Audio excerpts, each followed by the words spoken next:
할렐루야, 반갑습니다.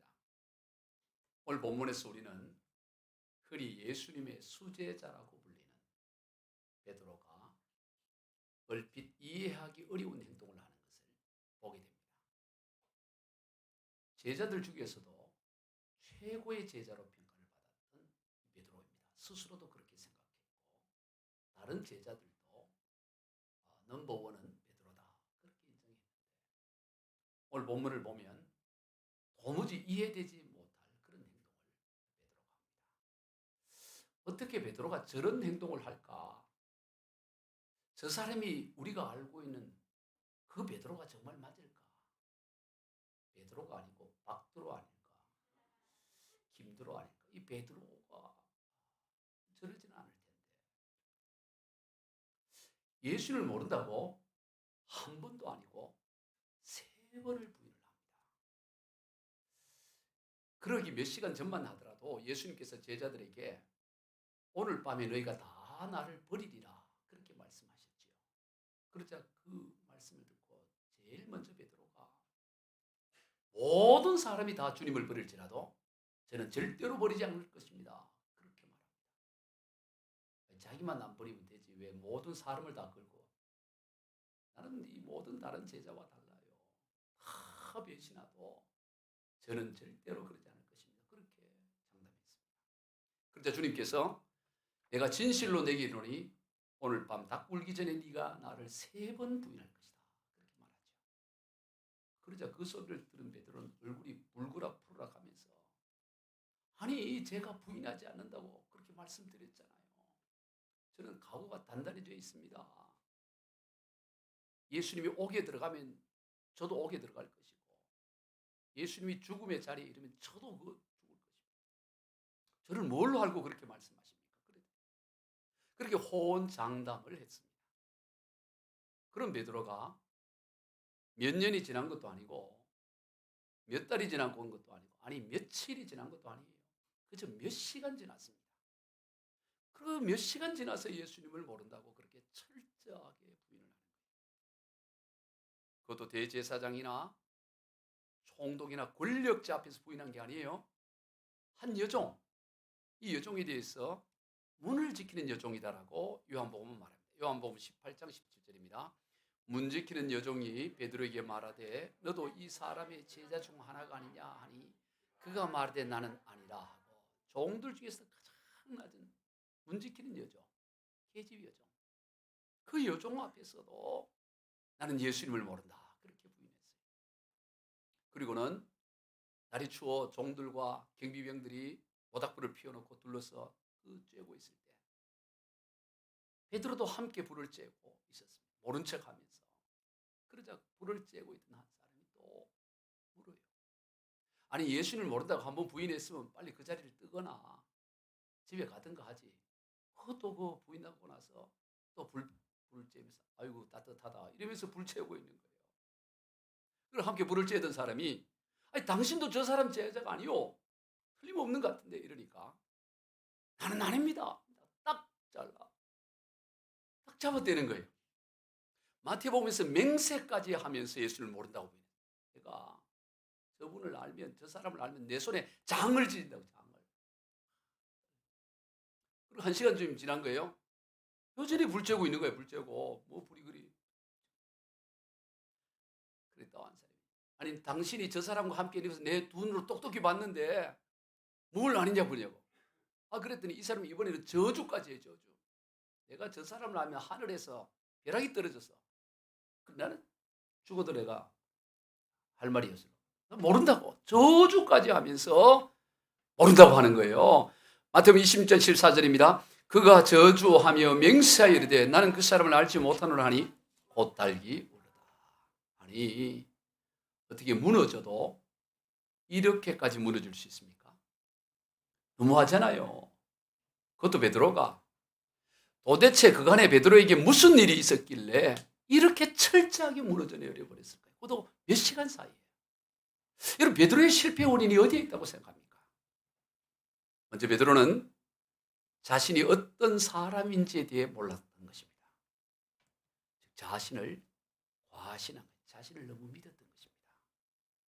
어떤 일이 있어도 절대로 예수님을 자신은 부인하지 않을 것이라고 장담할 때, 그런 정말 자신이 그럴 거라고 확신을 했어요. 나는 어떤 일이 있어도 어떻게 예수님을 부인해? 나는 절대 모든 사람 다 부인해도 나는 안 할 거라. 정말 그렇게 자신을 믿었습니다. 100% 진심이었어요. 베드로는 설마 자신이 계집 여종 앞에서도 예수님을 부인할 거라고는 상상조차 할 수 없었습니다. 그는 정말 주님을 사랑했고 정말 주님을 믿었던 것입니다. 여러분, 베드로가 누굽니까? 3년간을 예수님과 가장 가까운 지근거리에서 함께했던 사람이에요. 마태복음 16장에서 예수님께서 제자들에게 너희는 나를 누구로 하느냐 이 질문을 하셨을 때, 그때도 베드로가 제일 먼저 그 유명한 믿음의 고백, 주는 그리스도시요 살아계신 하나님의 아들입니다 라는 그 고백을 제일 먼저 했습니다. 그 고백을 들었을 때 예수님이 얼마나 기뻤던지, 그에게 선물을 주는데 이름을 바꿔주는 선물을 줘요. 원래 그의 이름은 시몬이었습니다. 시몬은 갈대라는 뜻이에요. 바람에 이리저리 흔들리는 갈대라는 이름을 주님은 베드로라고 하고, 베드로는 반석이라는 거예요.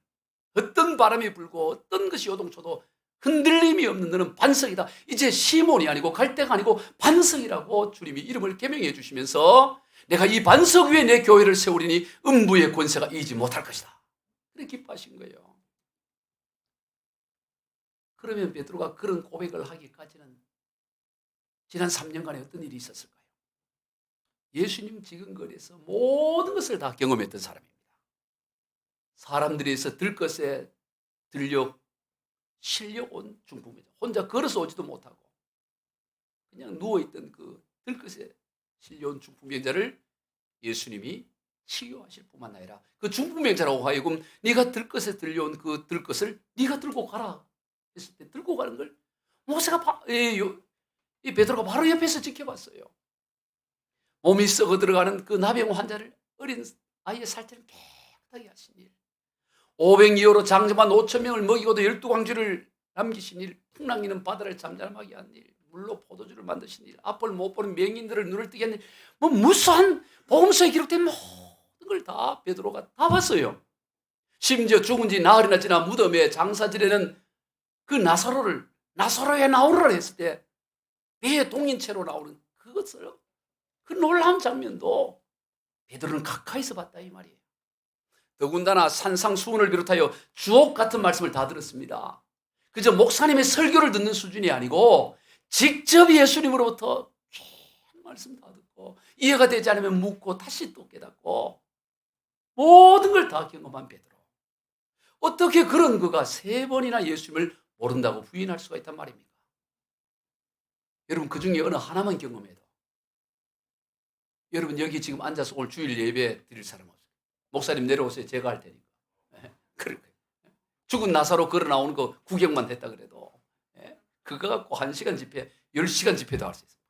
그때 날씨 분위기 어떻고 뭐 그 아주 디테일하게 그 나사로의 가문부터 시작해서 뭐 별 얘기 한 10시간 내도 남을 만큼, 그러지 않겠어요? 그 한 사건만 경험해도, 물론 포도주 만든 사건만 해도, 그것만 경험해도, 그 포도주 한 잔만 마셔도 여기 앉아서 가만히 있을 분도 없을 것입니다. 뭐 설교 좋다고 하나 이러면서 내가 가면 더 잘할 텐데 이럴 수 있어요. 그런데 베드로는 다 경험했다고 한두 가지가 아니고 산상수훈 주옥 같은 말씀 다 들었다고 직접. 그런 베드로가 어떻게 한 계집 여종 앞에서 예수님을 모른다고 부인할 수가 있느냐 하는 것입니다. 우리가 보기에는 도무지 부인할 수 없을 것 같아요. 그런데 주님의 말씀은 얼마든지 부인할 수 있다, 그렇게 말씀합니다. 우리가 이것을 알아야 돼요. 베드로가 그것을 몰랐던 것입니다. 여러분, 신앙의 문제는 영적인 문제라는 사실을 기억해야 돼요. 단순한 이 육신의 문제, 마음의 문제가 아닙니다. 인간의 단순한 의지나 결단에 딸린 문제가 아니에요. 영적인 문제라는 것입니다. 그러므로 아무리 놀라운 하나님의 역사를 경험하고 또 아무리 의지가 강한 사람일지라도 얼마든지 시험에 들 수 있고 얼마든지 넘어질 수 있다는 사실을 우리가 항상 기억해야 돼요. 그리고 또 인간의 의지와 결단이라는 것도 실상은 아무것도 아니에요. 늘상 말씀을 드리지만 강한 사람이 없습니다. 강한 척 보일 뿐이에요.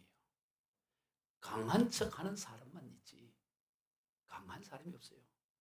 왜냐하면 하나님은 인간을 강한 존재로 창조하지 않았기 때문입니다. 그러므로 처음부터 강한 인간은 존재하지 않는 것입니다. 성경은 우리 인간에 대해서 연약한 질그릇으로 그렇게 표현합니다. 진흙으로 만든 그릇이라는 거예요. 그러니 작은 충격에도 쉽게 금이 가고 깨어져 버리는 것입니다. 비록 그 질그릇 겉에다가 아주 색칠을 하고 금빛을 입히고 또 강철 모양의 어떤 그런 빛깔과 그림을 그려놔도 그런다고 해서 그 진흙이 금으로 바뀌어지거나 강철로 바뀌어지는 일이 없어요. 그 본질이 바뀌어지지 않습니다. 여전히 진흙입니다. 아무리 겉에 그림을 강철처럼 또 청동으로 동으로 단단한 것으로 그렇게 그려놔도 여전히 본질은 진흙이기 때문에 작은 충격에도 금이 가고 쉽게 깨어져 버린다는 사실을 우리가 기억해야 돼요. 그걸 잊어버리면 안 돼요. 하나님의 마음에 합한 사람으로 칭함을 받았던 다윗도 한순간에 넘어가요. 한순간에. 우리가 잘 알듯이 다윗이 어떤 인물이에요?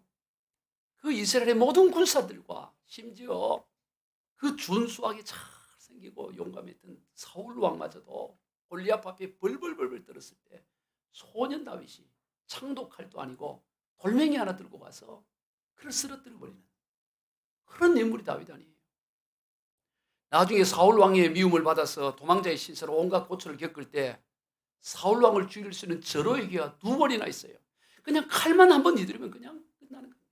그리고 모든 백성들의 민심이 지금 대세가 다윗에게 있는 거예요. 다윗이 왕 되기를 원하고 또 하나님의 뜻도 다윗에게 있었고 그런데도 불구하고 사울을 하나님께서 기름 부어 세우셨다는 그 이유 하나만으로 다윗은 사울을 죽이지 않습니다.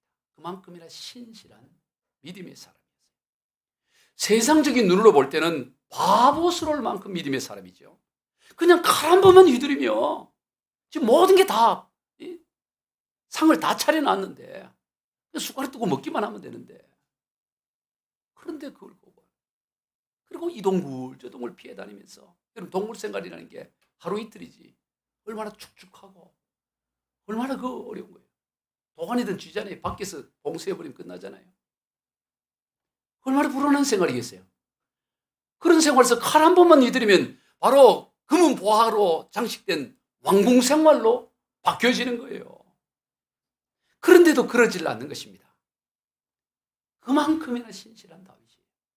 그러한 그를 하나님께서 훗날 자연스럽게 왕이 되게 하시고 그리고 하이고 그러한 가는 곳마다 승리하게 해요. 사무엘하 8장 6절과 14절입니다. 다윗이 어디로 가든지 여호와께서 이기게 하시니라. 다윗이 어디로 가든지 여호와께서 이기게 하셨더라. 다윗이 어디를 가더라도 승리하는 거예요. 누구를 만나도 승리하는 거예요. 다윗을 감당할 자가 아무도 없습니다. 천하에 다윗을 당할 자가 없어요.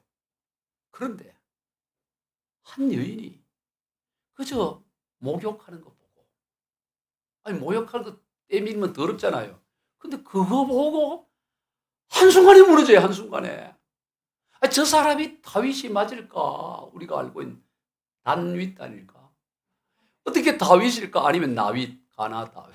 이거 아니다. 이 도대체 다윗으로는 생각이 될 수 없어요. 지금까지 알고 있는 다윗하고는 너무나 다른 한순간에 무너져요. 한순간에. 어떻게 다윗이 천하의 다윗이 그럴 수 있을까? 그러나 여러분 얼마든지 그럴 수 있다는 사실을 기억해야 돼요. 왜? 질그릇이기 때문에. 그들은 아무리 왕의 찬란한 금빛을 하고 있지만 떨어뜨려지면 한순간에 깨어져 버리고 금이 나는 질그릇에 지나지 않는 것입니다. 그래서 고린도전서 10장 12절입니다. 그런즉 선줄로 생각하는 자는 넘어질까 조심하라. 인생은 넘어지는 존재예요. 섰다고 생각하는 자체가 이미 넘어지고 있다라는 것입니다. 죄 앞에 강한 사람이 아무도 없어요. 요즘 코로나 바이러스 때문에 얼마나 온 세계가 힘들어합니까? 다 두려워 떱니다. 코로나 바이러스로 인해서 많은 사람이 죽어가고 있는 것 또한 현실이에요. 두려운 것이죠. 그러나 아무리 그 코로나 바이러스가 그래도 사망률이 10% 이상이 되지는 않습니다. 100명이 코로나에 걸렸다고 해서 10명이 죽거나 그러지는 않아요. 그런데 죄는 사망률이 10%가 아니라 100%예요. 죄로 인해서 100%다 사망하게 됩니다. 전염률도 100%예요. 그러니 누가 감히 죄를 이기고 죄를 얕볼 수 있겠어요? 죄 앞에 자만할 수 있는 사람은 아무도 없습니다. 그러므로 베드로는 주님의 말씀 앞에서 호언장담할 것이 아니라 겸허히 도움을 구해야 돼요. 주님 맞습니다. 주님 잘 보셨어요. 저 원래 그런 사람이에요. 저 얼마든지 그럴 수 있어요, 주님. 저는 그러고도 남을 사람입니다. 그러니 저를 도와주세요. 그렇게 도움을 구했어야 된다 이 말이에요. 찬송가 375장에 보면 나는 갈 길을 모르니 주여 인도하소서. 어디 가야 좋을지 나를 인도하소서. 아무것도 모르니 나를 가르치소서. 어찌해야 좋을지 나를 가르치소서. 아이같이 어리니 나를 도와주소서. 힘도 없고 약하니 나를 도와주소서. 아이같이 어려요, 우리의 본질이. 그런데 어른인 척 하는 거예요. 다 잘 알고 있는 것처럼 살아가는 것이죠. 도움을 구해야 되는 것입니다.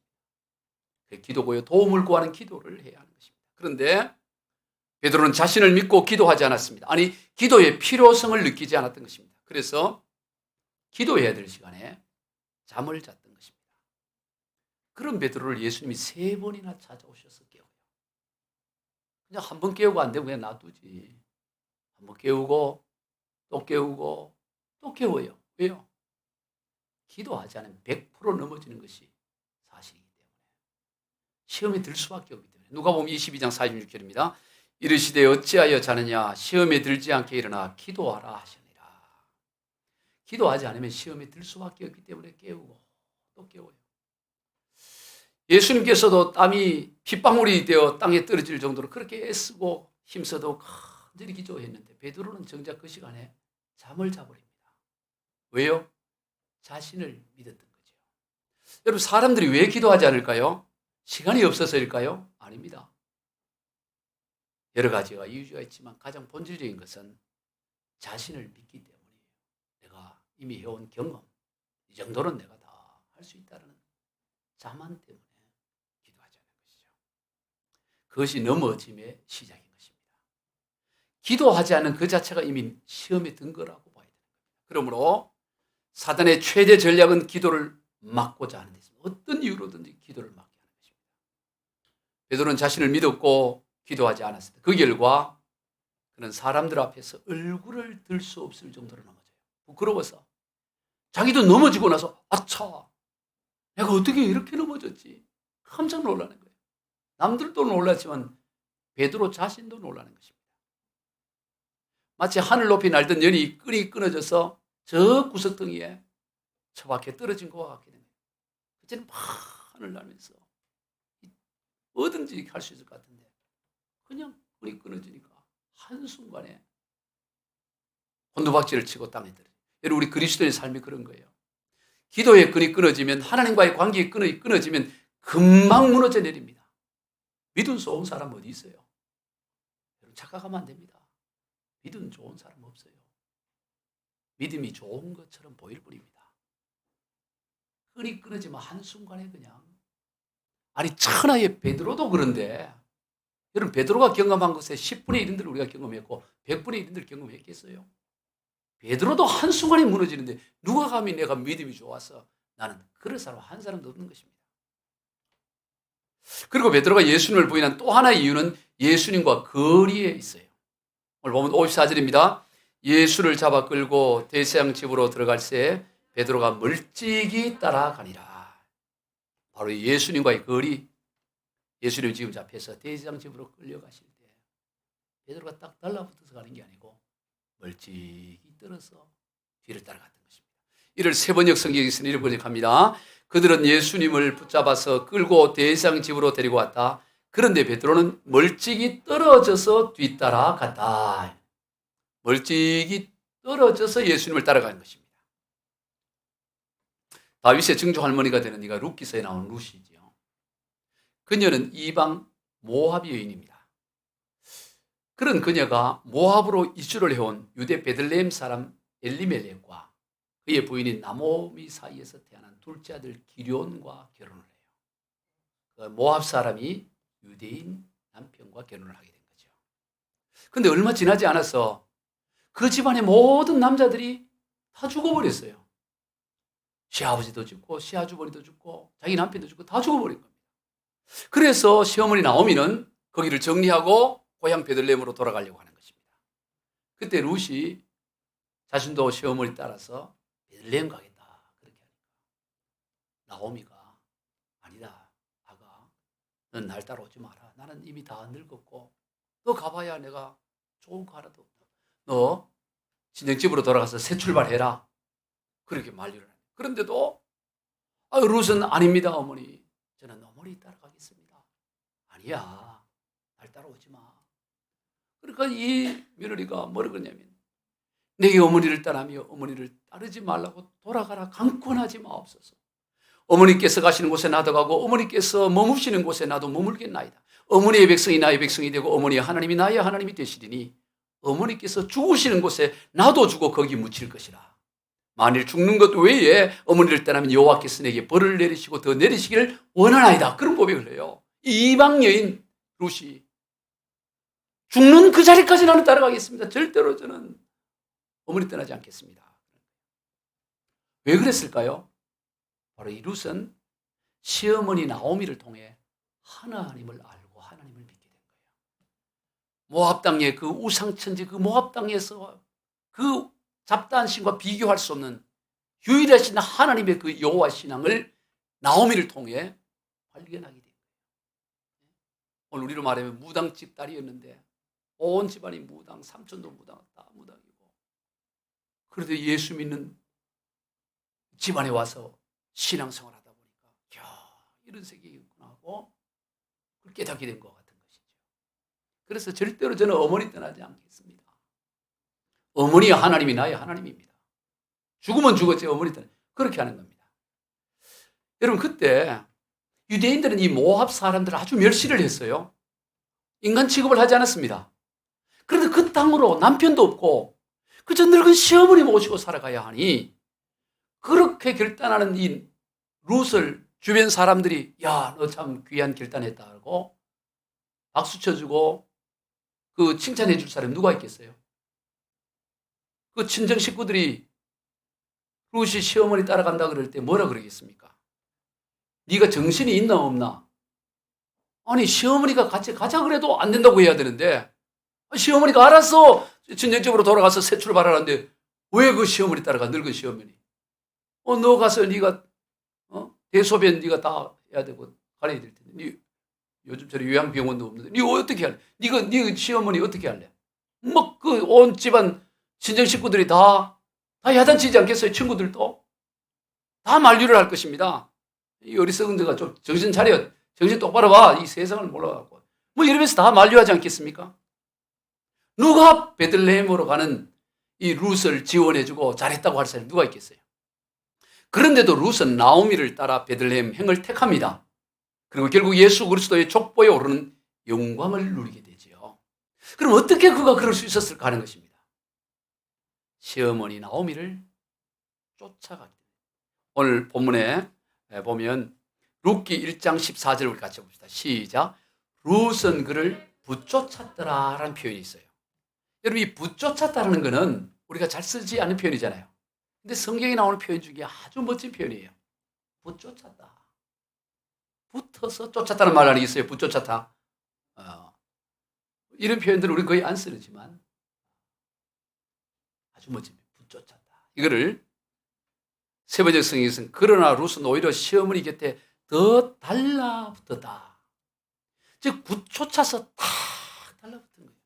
그러다 보니까 그 시어머니와 룻 사이에 즉 하나님과 룻 사이에 친정이고 친구들이고 누구도 그 틈에 들어와서 간격을 만들어 놓지를 못한 거예요. 딱 달라붙어 있으니까. 딱 달라붙어 있으니까. 누가 뭔 소리 해도 지금 시어머니와 달라붙었다는 것은 하나님께 달라붙었다는 거 아니에요. 이 룻이. 틈을 안 준 거예요. 틈을 안 주고. 딱 달라붙은 거예요. 그래서 누가 뭔 소리 해도 그 틈 사이가 들어올 수가 없는 거예요. 그러니까 다 만류를 하고 다 반대를 해도 베들레헴을 택하게 되었고 결국 다윗의 증조 할머니가 되고 예수 그리스도의 족보에 오르는 영광을 누리게 되었다. 바로 베드로의 실패가 여기에 있었던 것이 붙쫓았어야 되는 것입니다. 예수님께 딱 달라붙어서 따라가야 돼요. 그런데 멀찍이 아예 안 따라가기는 뭐하고 체면도 있고 멀찍이 뒤따라가니까 거기서 그냥 무너지는 거예요. 딱 붙어 있으기를 바래요. 교회 안 나오기는 뭐하고 안 나오려고 하니 또 목사님 전화 올 거 같고 또 안 나오다가 뭐 좀 벌 받으러 찝찝할 거 같고 나오기는 나오기 그래 안 돼. 딱 달라붙어서 딱 제대로 믿어야 돼. 붙쫓아래. 예수님을 붙잡고 신앙생활 붙어서 쫓아가야지 멀찍이 뒤따 눈치 보고 이러면 안 된다. 이러한 이유들로 인해서 베드로는 넘어졌고 예수님을 3번이나 모른다고 부인을 하죠. 그러나 이것이 베드로의 끝이 아니었다는 사실. 더욱 중요한 것이 있었습니다. 세상이 볼 때는 다 끝난 것 같잖아요. 다 끝났죠. 그러나 대반절이 있었다는 거예요. 통곡을 통한 반절이. 통곡을 통한 반절. 오늘 보면 61절 62절입니다. 주께서 돌이켜 베드로를 보시니 베드로가 주의 말씀 곧 오늘 닭 울기 전에 네가 3번 나를 부인하리라 하심이 생각나서 밖에 나가서 심히 통곡하니라. 심히 통곡하니라. 주님의 말씀이 생각나. 오늘 닭 울기 전에 네가 3번 나를 부인한다. 이 말씀이 다 생각나면서 심히 통곡한 거예요. 맞다. 나는 나를 믿었는데 주님의 말씀이 맞았어. 나는 나를 의지할 만한 것이 없대. 그 자신의 연약함을 철저히 깨닫고 더 이상 자신을 신뢰하지 않으며 오직 주님 말씀만을 붙잡는, 그래서 흔들리지 않는 반석이 되어지는 역사가 일어나는 거예요. 주님이 그에게 흔들리지 않는 반석이라고 이름을 지어줬는데 그 반석이 언제 이루어지느냐? 통곡하면서 반석이 만들어져요. 그 전까지는 내가 뭘 할 수 있다고 생각했어요. 나는 할 수 있어. 나는 달라 다른 사람들하고 아주 자신만만했어요. 그땐 진심이었어요. 100%였어요. 그러나 이 무너짐을 통해 자신은 아무것도 아니다. 자신을 신뢰할 수 없다는 걸 깨닫고 오직 주님 말씀 그대로 이루어진 것을 보면서 이제 오직 주님 말씀만 붙잡고 가야 되겠다고, 이제 주님 말씀만 붙잡고 가야 되겠다고 결단하는 그 순간 그는 시몬에서 베드로, 갈대에서 반석으로 바뀌어지는 일이 일어나게 됩니다. 그런 그를 주님께서 들으시는 거예요. 마치 끈이 끊어져서 땅에 떨어진 연을 다시 끈을 이유고 이전보다 더 바람으로 높여 더 높이 연을 날려주시듯이 하나님께서는 베드로를 그렇게 세워줘 가신 걸 봅니다. 베드로는 철저히 넘어짐을 통해 자신의 어떠한 존재인지를 절감을 했던 거죠. 하나님의 은혜가 아니면 아무것도 할 수 없는 연약한 존재라는 것을 철저히 질그릇에 지나지 않았구나. 나는 적어도 새 그릇은 될 줄 알았는데, 아니 녹그릇은 되는 줄 알았는데 아니었구나. 나는 조그만 충격에도 쉽게 깨어질 수밖에 없는 질그릇에 지나지 않구나. 오직 주님 손에 붙잡히지 않으면 나는 깨어질 수밖에 없는 존재구나 깨달은 것입니다. 그러했기에 그 이후에 놀라운 역사들 가운데서도 그런 스스로를 높이지 않습니다. 사도행전 1장 2장을 보면 사도행전 2장에서 오순절날 그 베드로가 그 불같은 메시지를 전했을 때 3,000명이 회심을 합니다. 그리고 얼마 지나서는 5,000명이, 그 이후로 셀 수 없는 사람이 주님 앞으로 돌아와요. 그래도 베드로가 나 이런 사람이야, 나 한번 메시지 하면 3,000명이 돌아와, 그러질 않아요. 5,000명이 돌아와도 야, 나 이렇다고 갈 때처럼 행동하지 않아요. 반석의 자리에 그대로 머물러 있는 거예요. 사도행전 3장에 보면 베드로가 성전 미문 앞에 앉아있는, 구걸하는, 한 번도 태어나서 걸어본 적이 없는 그 안전뱅이를 일으켜 세우고 나서도 나 이런 사람이야 하고 자기를 내세우는 법이 없어요. 오직 주님만을 세우는 것입니다. 제대로 반석이 되어지는 것을 보게 되는 것입니다. 오직 예수 그리스도의 이름만 높여요. 반전이 일어난 것입니다. 그리고 위대한 순교자로 생을 마감했습니다. 통곡을 통한 반전이었습니다. 다윗도 마찬가지예요. 목욕을 하던 자신의 충성스러운 신하의 아내를 범할 뿐만 아니라 심지어 그의 남편마저도, 그 신하마저도 교묘한 방법으로 죽음에 이르게 했죠. 도무지 다윗답지 않은 행동, 어떻게 다윗이 저런 행동할까? 다윗도 정신 차리고 나서 깜짝 놀라요. 내가 이럴 수 있나? 내가 그때 뭐가 씌었지? 어떻게 이럴 수 있냐? 남들은 물론이고 다윗 자체도 그렇죠. 그런 그가 선지자 나단의 책망을 듣고 정신을 차리고 나서는 얼마나 통곡을 했는지, 자기가 듣고 있는 요가, 밤마다 요가 눈물에 적는다는 거예요. 눈물로 요가졌어요. 하나님 앞에 내가 어떻게. 심지어 과장법을 써서 얼마나 울었든지 침대가 자기 눈물로 이래서 둥둥 떠다닌다는 거예요. 아무리 울어도 그 정도는 아니잖아요. 여러분 아무리 울어도 침대가 눈물로 떠다니면 그거 어떻게 되겠어요? 그런 표현을 쓴다고. 그게 그 심정이라. 자기 심정이. 심정이 그랬다고. 반전이 일어난 거예요. 그 이유는 철저히 오직 하나님만 되죠. 그 전까지는 어디 가나 승리하고 하니까 백성들이 다윗 하니까 나 이 정도면 괜찮은 왕이지 하고 그렇게 생각했는데 아니야 나도 질것이었구나. 툭 떨어지면 깨지는 질것이구나. 오직 하나님만을 신뢰하며 나가는 것입니다. 그 다윗의 실패와 넘어짐이 도리어 그로 하여금 역사에 남을 위대한 왕으로 만드는 반전의 역사가 일어나는 걸 보여요. 근데 여러분 혹 넘어졌습니까? 기억하십시오. 끝이 아니에요. 반전이 있다는 사실.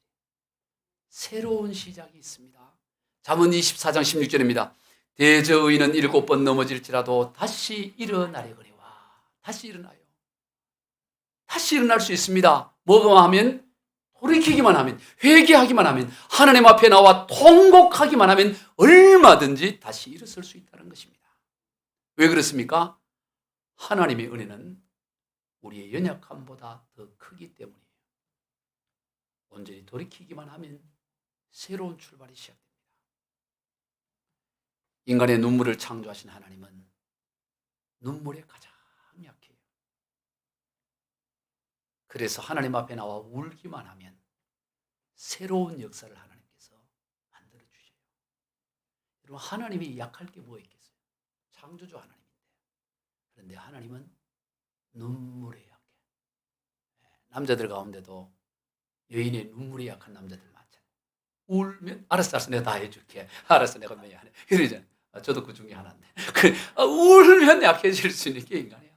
하나님도 마찬가지. 하나님도 눈물에 약하다. 눈물에 약하시다. 애들처럼 울기 바랍니다. 아멘. 울어야 돼. 여러분 아이들이 우는 게 가장 큰 목이잖아요. 우리 주원이 좋아. 울어버리면 그냥 그냥 다 알았어. 그리스도의 가장 강력함은 하나님 앞에 우는 눈물의 기도를 하는 게 가장 약하다. 우리 지난 시간에 살펴본 한나의 통곡 봤죠? 하나님 앞에 얼마나 통곡을 했는지 말이 안 나와. 그럼 입술만 딸싹딸싹. 그런 한나를 하나님이 어떻게 축복합니까? 전무후무한 사무엘뿐만 아니라 3남 2녀를 더하신 하나님. 대반전이라는 말이에요. 여러분 대반전의 역사는 울 때 일어나요. 왜냐? 하나님의 은혜, 하나님의 축복은 언제나 눈물을 타고 흐르기 때문에. 눈물을 타고. 오늘 이 시대 한국교회와 우리 각자의 가장 큰 문제 가운데 하나는 언젠가부터 눈물이 메말라 버렸다는 사실이에요. 아무리 땅이 비옥하고 많은 소출을 거두는 밭일지라도 비가 몇 년간 내리지 않고 오래되면 다 메말라지고 아무것도 거둘 수 없게 되는 거예요. 아무리 숲이 우거진 밀림일지라도 비가 내리는 것이 멈추게 되면 그때부터 사막화 현상이 일어나게 되는 겁니다. 우리 신앙생활도 마찬가지입니다. 눈물이 메말라지면 하나님의 은혜가 말라지게 돼요. 신앙의 사막화 현상이 일어나게 됩니다. 바짝 말라 있어요. 그럼 아무리 씨를 뿌려도 싹이 안 나는 거예요. 여러분 가뭄에 아무리 씨를 뿌려놓은들 그 싹이 나겠어요? 싹이 나도 다 타버리지. 눈물이 흘러요. 여러분 하나님의 말씀을 들어도 생명의 씨앗의 말씀이 여러분 안에 떨어져도 싹이 나지 않고 열매가 되지 않는 것은 지금 여러분의 심령이 메말라 있다는 거예요.